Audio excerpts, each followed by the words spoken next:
हाइपोग्लिसीमिया वो है जिसको हम लोग डिफिशियंसी ऑफ एंडोक्राइन सिस्टम बोलते हैं। और हाइपोग्लिसीमिया का मतलब क्या होता है, पहले तो मैं आपको ब्रीफ कर दूं। हाइपो का मतलब होता है कम, लो, और ग्लूकोज लेवल जो कि हाइपोग्लिसीमिया, ग्लूकोज का लेवल बॉडी में कम हो जाना, इसको हम लोग हाइपोग्लिसीमिया बोलते हैं। तो अमूमन जो देखा गया है वो जो नॉर्मल रेंज है ब्लड ग्लूकोज लेवल का, वो आपको 80 से लेकर 140 mg डेसीलीटर होता है। तो हम लोग हाइपोग्लिसीमिया की जब बात करेंगे तो ये बिलो 70 mg पर डेसीलीटर अगर होता है तो इसको हम लोग हाइपोग्लिसीमिया बोलते हैं। जो हाइपोग्लिसेमिक पेशेंट होते हैं उसके अंदर जो सिम्टम्स होते हैं, हम लोग पहले बात करते हैं माइंड की तरफ और फिर सीरिया की तरफ बात करेंगे। तो सबसे पहले क्या होता है कि पेशेंट के अंदर ट्रिमर आ जाना, उनके हाथ पैर में ट्रिमर आ जाता है। उसके बाद हम लोग देखेंगे कि उनको भूख ज्यादा लगती है, फीलिंग्स हंग्री हम लोग करते हैं। उसके बाद उनको स्वेटिंग ज्यादा आता है, पाल्पिटेशन हो जाता है। उसके बाद हम लोग देखेंगे कि उनको पेशाब बार बार लगता है। ये हम लोग देखेंगे कि माइंड की तरफ। फिर अगर हम लोग बात करते हैं सीवियर की तरफ, तो उसमें हम लोग देखेंगे कि उसमें इम्पेयर्ड ऑफ सीएनएस का होता है। तो सीवियर हम लोग पहले किसको बोलेंगे, तो जैसे मैंने बताया कि हाइपोग्लिसीमिया जो होता है बिलो 70 mg पर डेसीलीटर होता है, उसी तरह हम लोग सीवियर की बात करते हैं तो लेस देन 50 mg पर डेसीलीटर होता है। तो उसमें क्या होता है, इसको सीवियर हम लोग होता है। तो इसमें इम्पेयर्ड ऑफ सीएनएस हो जाता है, पेशेंट अनकॉन्शियस हो जाते हैं, कंफ्यूजन आता है, पेशेंट को बहुत कंफ्यूज रहते हैं, कंसंट्रेशन, लैक ऑफ कंसंट्रेशन होता है, ब्लड विजन बोलते हैं जिसको डबल विजन बोलते हैं, ब्लर, धुंधला, ब्लर विजन होना या डबल विजन होना। बहुत सीवियर केस में पेशेंट जब रहते हैं तो कोमा की तरफ चले जाते हैं, कन्वल्सन आना, या ओल्ड पेशेंट जो होते हैं उनको मेमोरी लॉस भी होता है। तो ये इनके सिम्टम्स होते हैं हाइपोग्लिसीमिया के। हाइपोग्लिसीमिया जो होता है मेनली हम लोग जब देखते हैं तो जिनको किडनी का प्रॉब्लम होता है या जिनको लीवर में डिसऑर्डर होता है उनको हाइपोग्लिसीमिया उनमें ज्यादातर देखा जाता है।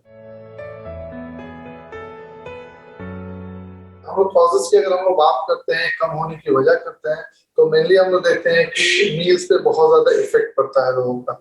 तो अगर कोई स्किपिंग मील हम लोग करते हैं, मील को स्किप करते हैं, या हम लोग टाइम से बेटाइम खाते हैं, तो इसमें हाइपोग्लिसीमिया जो है ये लो हो जाता है। उसके बाद हम लोग देखे हैं कि जो हम लोग को खाने का जो अमाउंट है उसको हम लोग रिड्यूस कर देते हैं।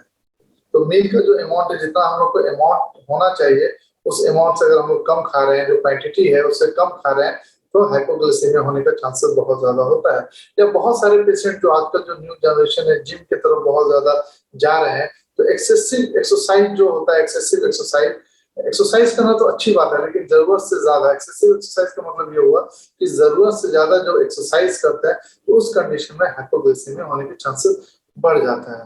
या फिर आप ये भी कह सकते हैं कि अल्कोहल कंजप्शन बहुत ज्यादा लेते हैं, या कुछ कुछ केसों में हम लोग हार्मोन की डिफिशियंसी होती है, तो उस हार्मोन डिफिशियंसी से भी कह सकते हैं। हाइपोग्लिसीमिया मैंने जैसे ही बताया कि जो मील्स के हैं या जो प्रॉपर ढंग से मील नहीं ले पा रहे हैं, या जो अनटाइमली खा रहे हैं, या जो वर्किंग लोग आजकल के अमूमन जो यंग जनरेशन है वर्किंग है, तो मील को बहुत देर तक स्किप कर जा रहे हैं, मॉर्निंग में ले रहे हैं फिर नाइट में आके ले रहे हैं, तो हर इंटरवल पे उनको थोड़ा थोड़ा मील्स उनको लेना है। सबसे पहले हम लोग जब ब्लड शुगर की बात करते हैं तो मेनली जो भी हम लोग बेस लाइन पे लेकर चलते हैं, तो बेस लाइन पे हम लोग देखते हैं कि ग्लूकोज, हम लोग ब्लड ग्लूकोज का लेवल देखते हैं, फास्टिंग में देखते हैं और पोस्ट प्राइमरियल देखते हैं। बट HbA1c के बारे में तो मैं बता देता हूँ, ये एक 2 to 3 मंथ्स का एक फॉलोअप होता है जिससे कि आपके बॉडी के अंदर जितना भी ग्लूकोज मॉनिटर है या ग्लूकोज का लेवल है उसको हम मॉनिटर करते हैं। तो वो जितना भी डाटा है आपका वो 2 to 3 मंथ्स का एक डाटा होता है जो HbA1c के द्वारा हम लोग नापते हैं। तो इसका हम लोग मेनली फायदा ये देखते हैं कि HbA1c होता क्या है। तो जब हम लोग देखते हैं कि बॉडी के अंदर आयरन होते हैं, हेमोग्लोबिन होते हैं, तो वो अंदर वो उसमें जाकर मिलके ग्लाइकेशन करते हैं, जिस कारण वो एवरेज शुगर लेवल का मॉनिटर होता है 2 से 3 मंथ्स है।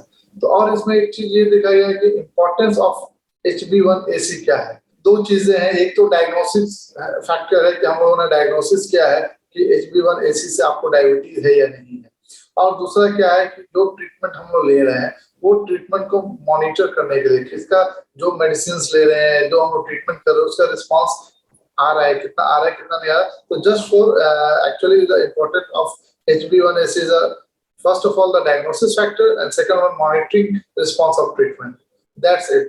और अगर हम लोग इसमें देखते हैं कि HbA1c जो होता है वो हम लोग देखते हैं कि नॉर्मल क्या है, प्री डायबिटिक क्या है या डायबिटिक क्या है, तो उसके एक डाटा होते हैं। HbA1c जो नॉर्मल होते हैं लेस देन 5.7 mg पर डेसीलीटर होता है, राइट।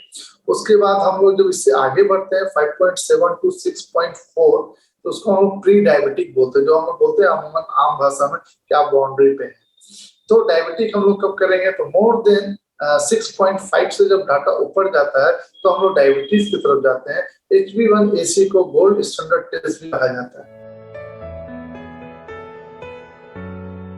एक्चुअली इसके ट्रीटमेंट के हम बारे में अगर बात करते हैं तो इसमें भी दो तरीके से मैंने कैटेगराइज किया है कि एक्चुअली माइल्ड जो कॉम्प्लिकेशंस आते हैं तो माइल्ड और सीवियर की तरफ। तो आजकल जो डायबिटिक पेशेंट हर घर घर में है, इंडिया में भी हर घर में देखिए कि डायबिटीज के पेशेंट है। तो जब हम लोग हाइपोग्लाइसेमिक की बात कर रहे हैं, ब्लड शुगर लो की बात कर रहे हैं, तो फर्स्ट ऑफ ऑल हम लोगों को मॉनिटर करना है उनको।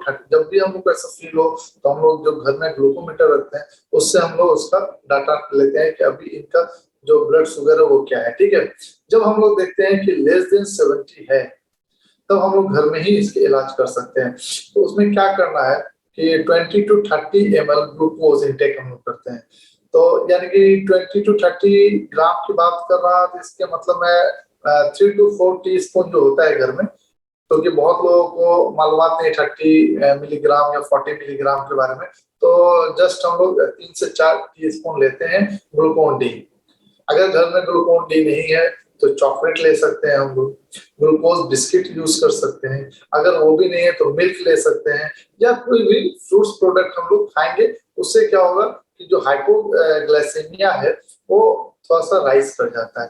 तो जो हाइपरग्लाइसीमिया के पेशेंट है जो मेडिसिन लेते हैं तो मोस्ट कॉमन कॉज जो है उनका जो साइड इफेक्ट है वो यही है कि हाइपोग्लाइसीमिया करा देता है। तो जो डायबिटिक पेशेंट है अगर वो मेडिसिन ले रहे हैं या इंसुलिन ले रहे हैं तो उस कंडीशन में हम लोग देखते हैं तो उसका साइड इफेक्ट क्या है। तो साइड इफेक्ट जो है वो आपको ब्लड ग्लूकोज लेवल को डाउन कर देता है। ये तो घर के तौर पर बात हो गई।